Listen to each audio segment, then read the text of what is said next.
Ринат Зулпукаров 40 жылдан бери темир жол кызматында эмгектенет, техникалык база тармактын негизги кыймылдаткычы болуп эсептелет. Атайын вагондорго чейинки иштер унаалар менен бүткөрүлүп, андан соң вагон маселесине жетет.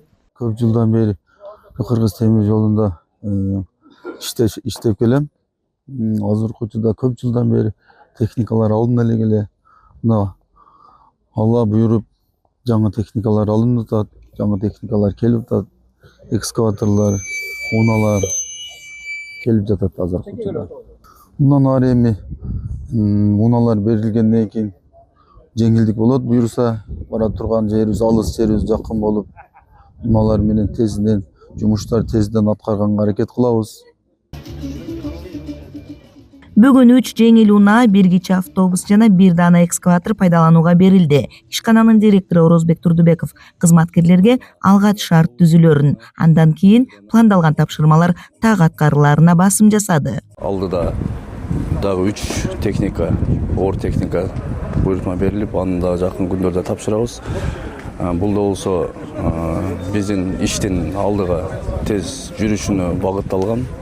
Бул да болсо урматтуу башкы директорубуз Азамат Сакиевдин чоң колдоосу деп баса белгилеп айткым келет. Алдыда бардык техникаларды отурган административдик зданиялардын бардыгын оңдоо түзөөдөн өткөрүү боюнча тапшырма бар. Алдыда болсо биргеликте анын да күбөсү болобуз. Былтыркы жылга салыштырмалуу жүктөө көлөмү 102%, түшүрүү көлөмү 128%га ашыкча аткарылды.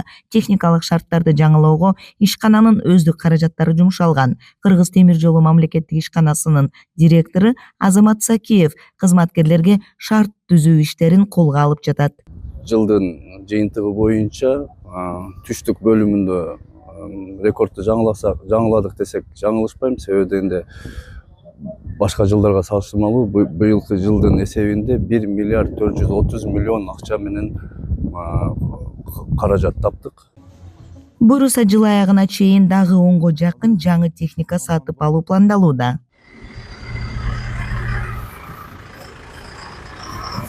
Кыял Сабирахунова, Бийбек Жумабаев, ЛТР, Манас шаарынан.